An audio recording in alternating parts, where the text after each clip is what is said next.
오늘부터 우리는 창세기 이렇게 말씀을 보려 합니다. 아주 거대하고 긴 말씀인데요. 이 말씀을 듣고 여러분과 나눌 때 왜 하필 창세기인가 라는 질문을 하게 될 때가 있어요. 우리가 창세기를 통하여서 답을 좀 얻는 귀한 시간 되면 좋겠습니다. 여러분 혹시 어떤 기계를 구입하거나 가전을 샀을 때 작동이 잘 안 돼요. 그럼 어떻게 해요? 버립니까? 처음에 그 가전제품의 설명서를 열어서 어떠한 제품이고 어떻게 작동하는지를 살펴보면서 가전제품을 고쳐나가야 됩니다. 근데 남성들이 그게 잘 안 되는 것 같아요. 특별히 저는 좀 더 그런 것 같긴 한데 요즘에 그 가구들을 보면은요 조립 가구들이 많습니다. 특별히 이케라라는 데에서 가구를 사면은 조립 제품들이 딱 와요. 근데 여러분 딱 보면은 처음부터 설명서를 보시고 물건을 분리하시고 하나하나 설명서대로 만들어가면 참 좋은데 저같이 급한 사람은 그게 잘 안 되는 것 같아요. 그래서 딱 피는 순간 뭐부터 하는지 아세요? 스캔합니다. 할 줄 알아. 할 줄 알아. 그러면서 무조건 껴맞추죠. 하다 보면 분명히 어딘가에서 뻐그적 버려요. 그러면 새 가구에 흠집 나기 시작하고 풀었다 꼈다 풀어졌다. 안 사람 한마디 하죠. 처음부터 하나하나 보고 하지. 뭐 급해서 그걸 그렇게 해. 빨리 하는 게 아니더라고요. 설명서대로 하나하나 하는 거. 저희 아들이, 막내 아들이 취미가 하나 있습니다. 프라모델을 만들어요. 근데 그 프라모델은 정말 각가지의 부속품들이 너무 널려져 있는 건데, 인내심을 갖고 A-1번, A-2번, 다 껴합니다. 좀 안다고. 팔 모양 똑같다고 팔 모양 끼고, 다리 끼고 하는 순간부터 조립이 안 되는 거예요. 모든 제품이든 어떠한 물건이든 잘 작동하고 잘 만들기 위해서는 설명서로 하는 게 제일 좋습니다. 그래서 그 기계와 그 가구와 그 제품이 어떠한 목적이고 어떠한 모양인지 바로 알 수 있는 것이죠. 근데 여러분 잘 보시면 세상도 그렇게 만들어졌어요. 어떠한 목적과 의도에 맞게. 그런데 세상은 참 망가져 있고 많이 혼란스럽습니다. 가정이 흔들리고 가치관이 뒤섞여 있고 내가 왜 살아야 하는지 또한 나는 누구인지 이 정체성을 잃어버린 사람들이 참 많은 지금 세대인 것 같아요. 그래서 우리의 인생이 고장나서 뻐그적 거릴 때 답을 찾기 위해서 무엇을 봐야 하느냐? 바로 하나님, 창조주 하나님이 허락하신 설명서, 바로 창세기를 보면서 답을 얻어야 하는 것이죠. 여러분 창세기가 영어로 뭔지 아세요? 네, 지금 우리가 많이 타고 있는 차들인데 제네시스라고 하는 그런 명칭으로 불려서요. 뜻은 시작, 기원이라는 뜻입니다. 모든 것의 시작이 담기는 책이 창세기예요. 마침 저희가 이제 1년의 반을 넘어오는 순간부터 창세기를 보게 되었어요. 다음 주는 맥절이라서 절기 설교를 하겠지만 7월 둘째 주부터 계획은 28주입니다. 그냥 50장인데 왜 28주만 50장 했다가는 힘들 것 같아서 지금도 아직도 이사야가 안 끝났습니다. 수요일에 때 이사야를 보고 있는데 1년 넘게 하는 것 같아요, 이사야를. 그래서 중요한 내용만 빨리 캐치하고 넘어가기 위해서 한 28주, 30 정도 보려고 해요. 그 이야기를 통하여서 하나님이 우리를 향해 허락하신 설명서, 인생과 세상과 삶에 대한 이야기를 좀 알아보려고 합니다. 근데 오늘은 그 서론적인 이야기예요. 창세기의 거대한 이야기를 보기 위해서 좀 숲을 좀 볼 수 있는 서론적 말씀을 통하여서 창세기 안에 어떤 하나님의 마음이 있는가, 하나님의 뜻이 있는가 미리 좀 알아볼 수 있는 귀한 예고편과 같은 설교를 오늘과 나누려고 합니다. 여러분, 창세기가 어떤 책일까요? 창세기는 기원의 책, 시작의 책입니다. 다 아시는 것과 같이 창세기는 영어로 제네시스, 히브리 말로 베레시트입니다. 베레시트 바라 엘로힘이라고 되어 있어요. 태초에 하나님이 창조하셨다라고 1장 1절이 시작되고 있습니다. 히브리어로. 유대인들은 그 첫 문장, 첫 단어를 굉장히 중요하게 생각하는데, 그래서 이 성경의 첫 번째 책을 창세기라 부르는 이유가 이 베레시트, 즉 기원, 시작이라는 뜻을 갖고 있는 단어 때문에 창세기라는 이름이 붙어 있는 것이죠. 다시 말해서 창세기의 주요 목적은 시작을 알리는 책. 근데 그 시작의 중심은 누구라고요? 하나님이시라고. 그 얘기를 하고 싶어 하십니다. 창세기는 5가지의 시작을 알려주고 있습니다. 첫 번째, 우주와 세계의 시작을 알려주고 있어요. 창세기 1장과 2장을 보면은요, 하나님이 어떻게 하늘과 땅을 창조하셨는지, 빛과 어둠을 가르시고 바다와 육지를 창조하시고 생명을 만드셨는지 알려주고 있습니다. 또한 두 번째, 창세기는 인간의 시작을 알려주고 있습니다. 우리가 어디에서 왔고 왜 존재하며 어떠한 존엄성을 갖고 있고 존엄성의 근거가 무엇인지 창세기를 통하여서 알아볼 수 있습니다. 세 번째, 창세기는요, 죄와 고통의 시작을 알려주고 있어요. 창세기 3장에서 에덴에서 무슨 일이 있었는지, 그 일을 통하여서 어떻게 우리 삶에 고통과 힘들과 아픔과 괴로움이 있는지를 알려주고 있습니다. 왜 이 땅 가운데 슬픔이 있는지를 보여주고 있어요. 네 번째, 창세기는 구속 약속의 시작을 알려주고 있습니다. 창세기 3장 15절에 여자의 후손이 뱀의 머리를 상하게 했다라는 그런 원시복음을 통하여서 우리에게 약속하신 하나님의 말씀이 시작되고 있어요. 다섯 번째, 창세기에는요, 믿음의 공동체가 시작되고 있음을 보여주고 있습니다.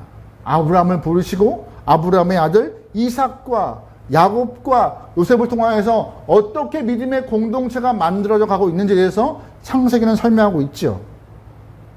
이 창세기를 알아야 뒤에 오는 출애굽기, 레위기, 민수기, 신명기, 여호수아, 사사기, 룻기, 사무엘, 상하 쭉 계시록까지 조금 더 이해가 훨씬 편합니다. 창세기가 그래서 모든 성경의 뿌리예요. 뿌리를 알아야 가지와 열매를 알 수 있는 것과 같이 창세기를 바로 아는 것 참 중요한 모습인 것이죠. 신약에 넘어오면 예수님께서 아브라함의 자손으로 왔다 했는데 아브라함을 알아야 그 뜻을 알지. 그죠? 바울이 이런 말을 합니다. 아담 안에서 모든 사람이 다 죽었다. 아담이 누군지 알아야지 그 뜻을 알지. 그죠? 창세기를 좀 바로 알기 시작하면은 뒤에 오는 성경들의 이야기, 뒤에 성경에서 붙어오는 앞의 이야기들의 이름들과 지명들과 뜻들을 조금 더 쉽게 이해할 수 있기 때문에 창세기를 바로 아는 것 참 중요합니다. 여러분, 룻기라는 성경 읽어보세요. 룻기? 룻기는요, 참 아름다운 이야기예요. 이방 여인 룻이 시어머니 나오미와 함께 베들레헴으로 와서 살아가는 이야기인데, 베들레헴으로 와서 보아스를 만나 아름다운 사랑을 했다라는 동화 같은 이야기입니다. 근데 룻기 마지막 장 보면은요, 족보가 나와요. 베레스부터 시작하여서 다윗까지 10명의 족보가 연결되어 있습니다. 근데 왜 이 아름다운 동화 같은 이야기 마지막에 족보가 있을까요? 그냥 아름답게 잘 살았다. 이방 여인이 시어머니와 함께 자기 고향이 아닌 어머니 고향으로 와서 아름다운 사랑을 해서 가정을 이루었다. 딱 끝나면 좋은데 왜 족보가 들어와요? 베레스부터 왜 다윗까지 10명의 사람이 등장합니까? 그 이유는 룻기가 성경 안에서 아름다운 이야기만이 아니라 창세기부터 시작된 구원의 한 줄기 중에 있다는 것을 보여주기 위하여서 하나님이 룻기 맨 끝에 족보를 떼어놓은 것입니다. 창세기도 마찬가지예요. 단순히 우리가 목회자를 통하여 들었던 옛날 이야기가 아닙니다. 창세기는요, 구원의 이야기를 담고 있는 시작의 본문이에요. 구원의 한 장면이며 구원을 풀어가기 위한 하나님의 사랑을 표현하기 위한 하나의 귀한 성경인 것입니다. 여러분, 창세기는요, 단순히 성경 공부를 위한 책이 아닙니다. 또한 거기에 어떤 이야기가 있는지 알아보기 위해서 우리가 탐구의 목적으로 보는 책이 아닙니다. 창세기는 그 이야기 안에 내가 어떻게 들어가 있는가 찾아보고 적용시켜보고 알아가 보면서 하나님의 마음을 내 안에 품어갈 수 있는 귀한 책인 것이죠. 여러분의 영혼의 시작도 창세기부터 시작되고 있는 것입니다. 그러기에 우리가 이제부터 말씀을 통하여 볼 창세기의 긴 여정 가운데 궁금증과 하나님의 뜻을 좀 더 깊이 알아보려는 의문을 갖고 또한 호기심을 갖고 창세기를 바라볼 수 있으면 좋겠습니다. 두 번째, 창세기에는요, 많은 질문들이 있어요. 분명히 창세기는 시작, 기원, 근원의 책이지만 질문들도 함께 존재합니다. 정보를 제공하여서 이 땅이 또한 내가 어떠한 존재인가를 알려주는 책만을 넘어서 근본적인 질문들을 던짐으로 우리에게 바른 삶의 모습이 무엇인가 계속 묻고 있는 책이 창세기예요. 창세기에서 말하고 있는 질문들은 뭘까요? 세 가지입니다. 첫 번째, 나는 어디서 왔는가라는 질문입니다. 이것은 정체성의 문제예요. 정체성이에요. 나는 누구이며 왜 여기 있으며 어떠한 존재인가, 존재의 의미가 무엇인가, 이 문제를 풀어가고 답을 얻을 수 있는 본문이 창세기에 있습니다. 우리 창세기 1장 27절 말씀 읽어볼게요. 시작. 하나님이 자기 형상 곧 하나님의 형상대로 사람을 창조하시되 남자와 여자를 창조하시고. 아멘. 우리는 우연하게 만들어진 그냥 발생한 존재가 아니라 하나님은 하나님의 형상대로 의도를 갖고 목적을 갖고 창조한 존재라고 존재의 의미가 분명히 제시되어 있습니다. 이렇게 우리의 정체성에 답을 줄 수 있는 것이 창세기 본문이에요. 또한 두 번째, 창세기 어떤 질문이 있습니까? 왜 세상이 이렇게 아프고 고통스러운가? 그 질문에 답을 주고 있는 것이 창세기예요. 그래서 고통의 문제에 시작과 답을 줄 수 있는 것이 창세기입니다. 왜 사랑하는 사람을 계속 잃어버릴까? 왜 열심히 살아도 무너질까? 왜 세상은 불의와 눈물이 가득할까? 이러한 질문에 답을 줄 수 있는 것이 창세기인 것이죠. 성경은 창세기는 3장에서 그 답을 제시합니다. 왜요? 죄 때문이라고. 죄 때문에 우리의 삶에 고통도 있고, 죄 때문에 우리의 삶에 아픔도 있고, 죄 때문에 세상 가운데 슬픔과 눈물이 넘치는 삶이 되더라고 말하고 있는 것입니다. 고통의 기원이 무엇인가, 고통의 시작이 어떤 것인가, 창세기가 우리에게 답을 주고 있기 때문에 창세기는 고통을 외면하는 것이 아니에요. 고통에 답을 줄 수 있는 원인, 그거를 제시하고 있는 것이 창세기입니다. 그러면 세 번째 질문이 뭐예요? 나는 어디서 왔는가? 그리고 왜 내 삶에 이 땅은 왜 고통스러운가? 여기에서 끝이 아니라 한 번 더 질문을 합니다. 그래서 이 고통스러운 삶에 희망이 있는가?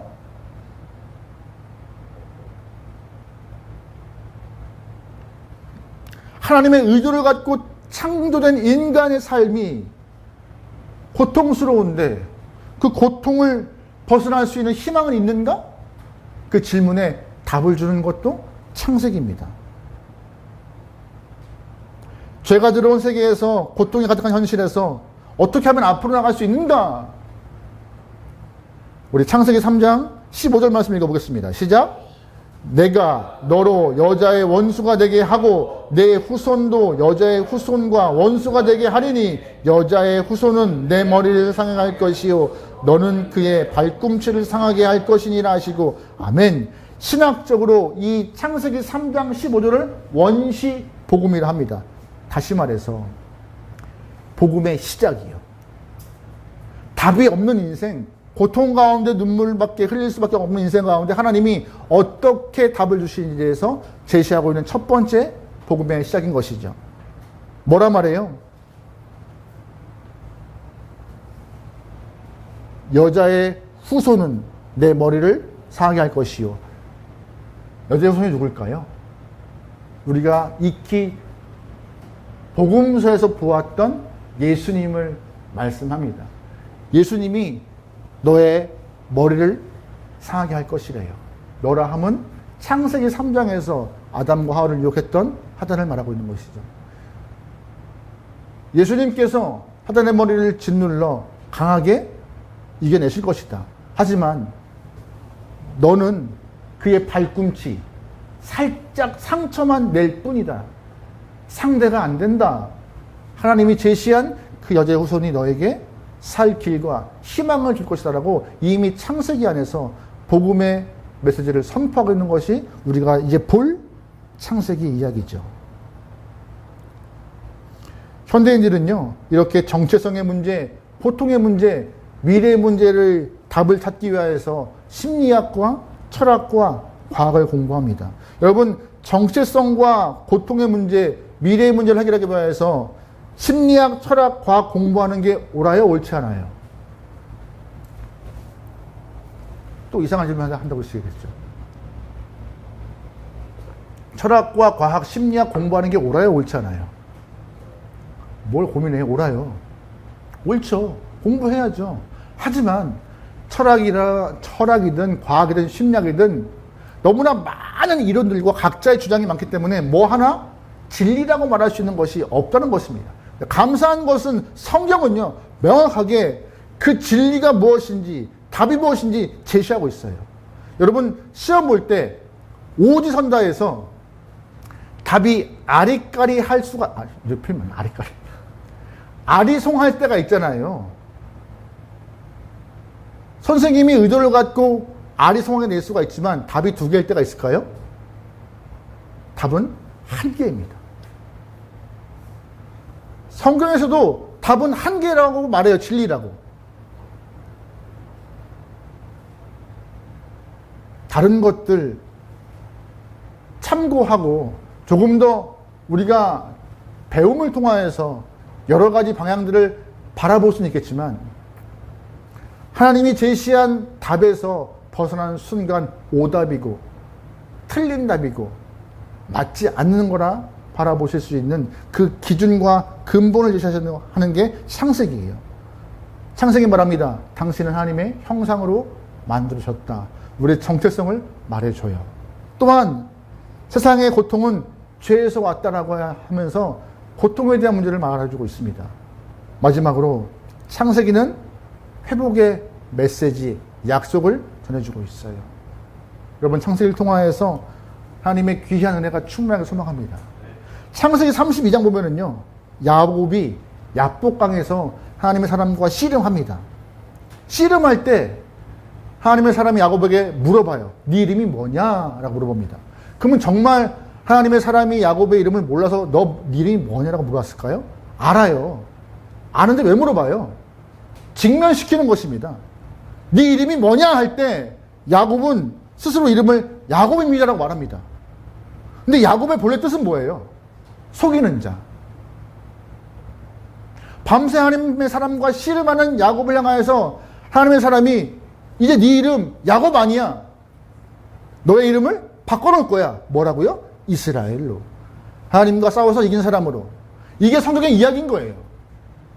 세상 가운데 속여야 하고 세상 가운데 누군가를 짓밟고 이겨야 하는 것이 우리의 인생이라면 하나님은 그것이 아니라 존재를 바꿔 놓으셨던 그 모습을 알아가고자 하는 것이 그 모습을 우리에게 제시함으로 너 또한 씨름하는 영혼이 되어서 싸워 이겨야 하는 상황이 있다는 것을 알려주는 것이 창세기 이야기인 것이죠.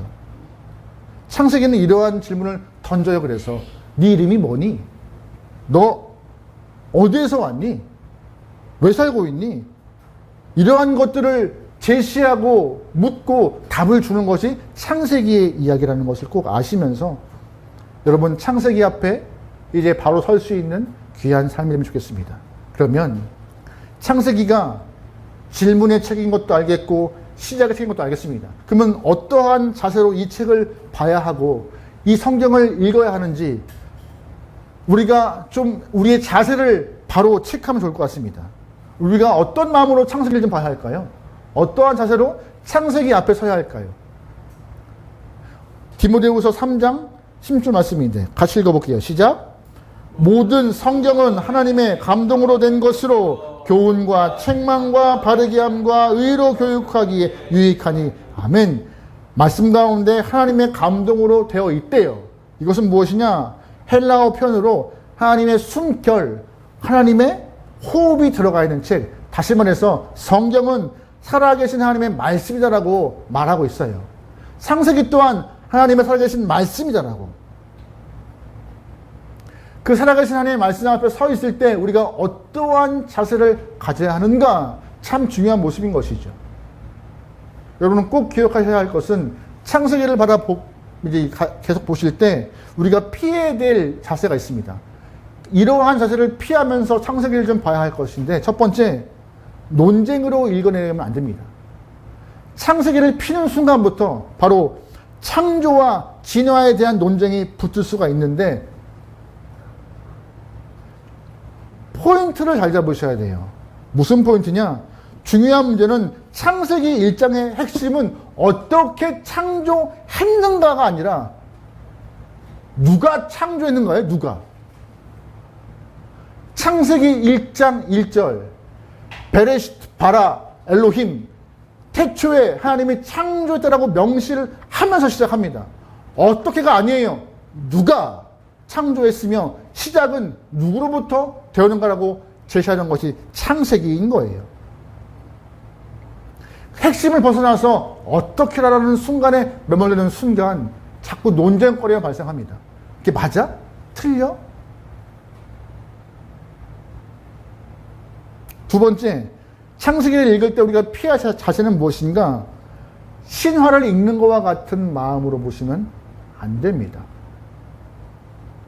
재밌는 옛날 이야기처럼 보시면 안 되는 것이고요. 고대 근동 신화와 비슷하다고 생각하여서 문학적인 눈으로 보시면 안 됩니다. 그 순간 창세기와 나는 아무런 관련이 없는 거예요. 재미있는 동화책이 끝나는 것이고요. 세 번째, 창세기를 읽어 내려갈 때 우리가 피해야 할 것은 창세기를 통하여서 교훈을 찾고자 애쓰는 마음입니다. 무슨 소리인가? 아브라함을 통하여서 무엇을 배울 수 있을까? 야곱의 실수를 통하여서 반면교사 삼아야 되겠다. 이런 식으로 보는 순간 창세기는 그냥 도덕책, 자기개발서밖에 안 되는 것이에요. 하나님이 그 영혼을 통하여 나를 향하여 어떻게 말씀하시는가 그렇게 봐야 하는 것입니다. 잘 기억하세요. 창세기는요. 나를 향한 하나님의 말씀, 살아 숨쉬는 말씀으로 대할 때 그 의미가 완전히 오는 것입니다. 아브라함을 부르신 하나님이 나를 지금도 부르고 계시다는 마음을 갖고 창세기를 봐야 할 것이며 야곱과 씨름하시는 하나님을 통하여서 우리 또한 씨름하고 있음을 인식하고 있다는 마음을 갖고 창세기를 봐야 할 것이며 또한 요셉과 함께 하시는 하나님이 나와 함께 한다는 마음을 갖고 말씀을 보는 것이 옳은 관점인 것입니다. 그렇게 바라볼 때 창세기 앞에 온전히 서 있는 것이고 창세기를 통하여서 우리에게 받은 은혜가 충만하게 된다고 말씀하시는 것이에요. 도덕책 아닙니다. 개발서 아닙니다. 과학책 아닙니다. 역사책 아닙니다. 하나님의 마음과 뜻이 담겨있는 시작이 무엇이며 목적이 무엇인지 잘 설명하고 있는 설명서와 같은 책인지라 그 앞에 내가 어떠한 자세로 서야 하는 것인가 되물을 수 있는 귀한 말씀이 되길 소망해요. 여러분, 예수님이 부활하시고 저녁에 2명의 제자가 예루살렘을 떠나서 엠마오로 향하고 오셨습니다. 2명의 제자들은 얼굴에 슬픔이 가득했어요. 예수님이 죽으셨고 본인들이 기대했던 것과는 정다르게 삶이 흘러갔으니까요. 근데 그때 부활하신 예수님이 엠마오로 향하는 제자들에게 다가오셔서 말씀을 하십니다. 근데 제자들은 부활하신 주님을 알아보지 못해요. 그러면서 물으십니다. 너희가 길 가면서 서로 주고가는 이야기가 무엇인가? 그때 제자들은 자기들의 혼란스러운 마음, 슬픈 마음, 기대가 무너진 마음들을 다 이야기를 합니다.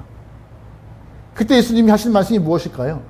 그랬어. 가슴이 아팠어. 어쩌면 좋겠어. 이렇게 하셨을까요?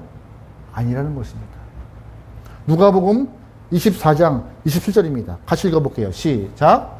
이에 모세와 모든 선지자의 글로 시작하여 모든 성경에 쓴 바 자기에게 관한 것을 자세히 설명하시니라. 무슨 말을 하셔요? 위로의 말이 아니라 성경을 통하여 예비하신 하나님의 약속하신 예수 그리스도 구원자 메시아에 대한 이야기를 풀어주셨습니다. 누구에게? 실망과 슬픔을 갖고 고향으로 돌아가는 제자들에게.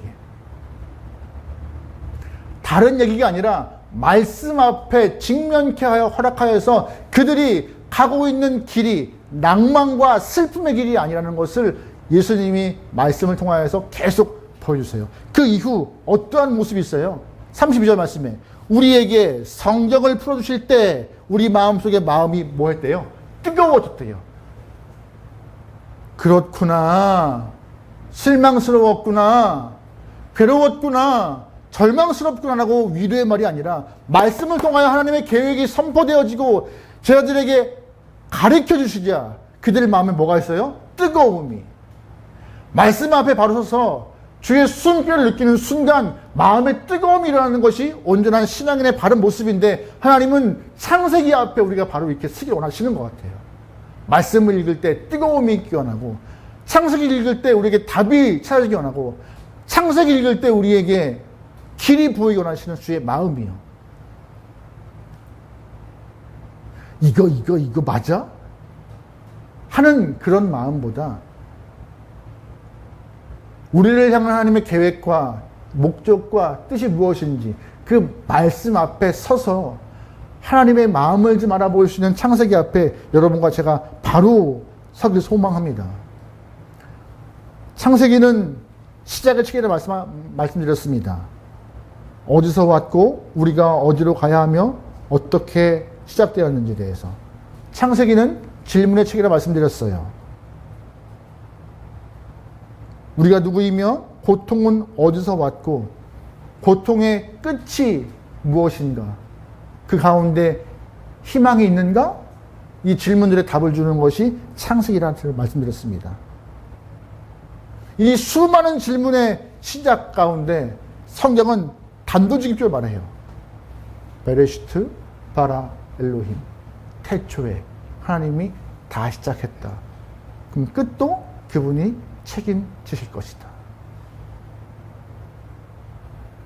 여러분 창세기를 눈앞에 두고 있고 또 다음 주는 맥추절의 이야기를 하겠지만 7월 두 번째부터 창세기 앞에 여러분과 제가 정직히 서서 하나님이 제시한 삶의 모습 가운데 바로 서나가 스스로가 주님이 인도하시는 그 길 따라갈 수 있는 우리의 신앙이 말씀 앞에 복종하여서 감동과 뜨거움이 경험되어 수 있는 귀한 삶이 되길 소망합니다.